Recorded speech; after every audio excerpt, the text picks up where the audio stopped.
Shalom. Devosi 2 Raja-Raja pasal 6 ayat 1 sampai yang ke-7, demikian firman Tuhan. Pada suatu hari berkatalah rombongan nabi kepada Elisa, "Cobalah lihat, tempat tinggal kami di dekatmu ini adalah terlalu sesak bagi kami. Baiklah, kami pergi ke sungai Yordan dan masing-masing mengambil satu balok dari sana, supaya kami membuat tempat tinggal untuk kami." Jawab Elisa, "Pergilah." Lalu berkatalah seorang,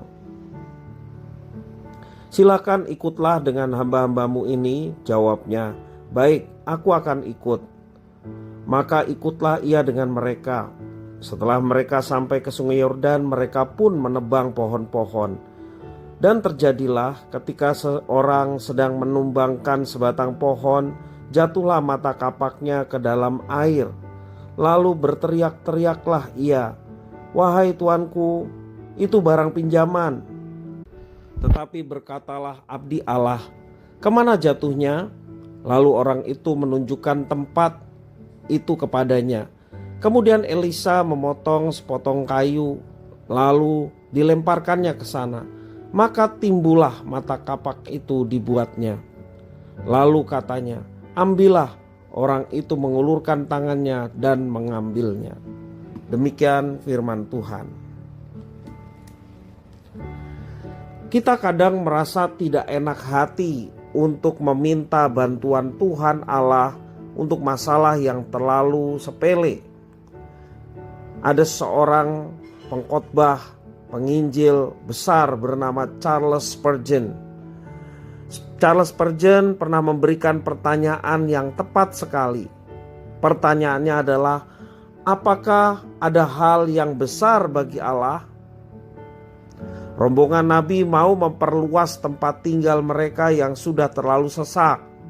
Mereka mau pergi ke sungai Yordan untuk mengambil balok dan mengajak Elisa. Saat menebang pohon, tidak terduga salah satu mata kapaknya jatuh ke dalam air. Orang itu langsung berteriak kepada Elisa, "Wahai tuanku, itu barang pinjaman." Elisa kemudian melakukan mujizat dengan memotong sepotong kayu dan melemparkannya ke tempat mata kapak itu jatuh. Maka mata kapak itu pun timbul sehingga dapat diambil kembali.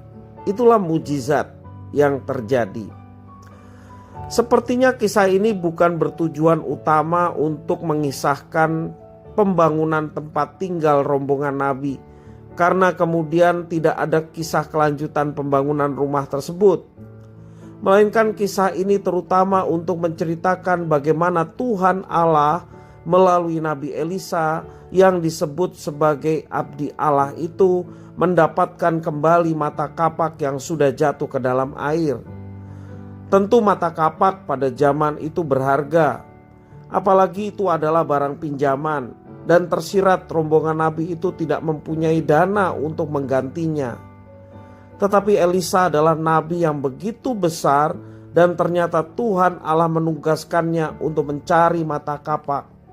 Tidakkah ini menunjukkan kepada kita bahwa Tuhan Allah peduli dengan hal sekecil apapun yang kita alami?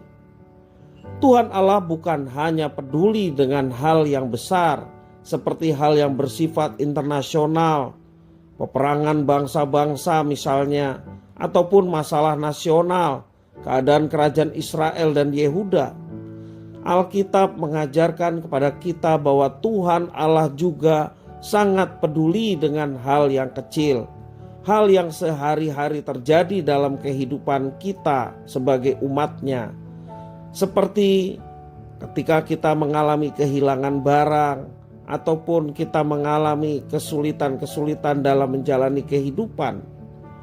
Dengan demikian, jangan pernah kita sungkan meminta pertolongan Tuhan Allah karena kita pikir hal itu terlalu kecil baginya.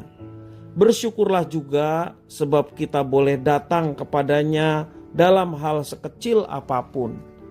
Libatkan Tuhan dalam segala sesuatu. Ketika kita hidup benar di hadapannya, kita mau menuruti firman-Nya, libatkan Tuhan dalam segala apa yang kita kerjakan.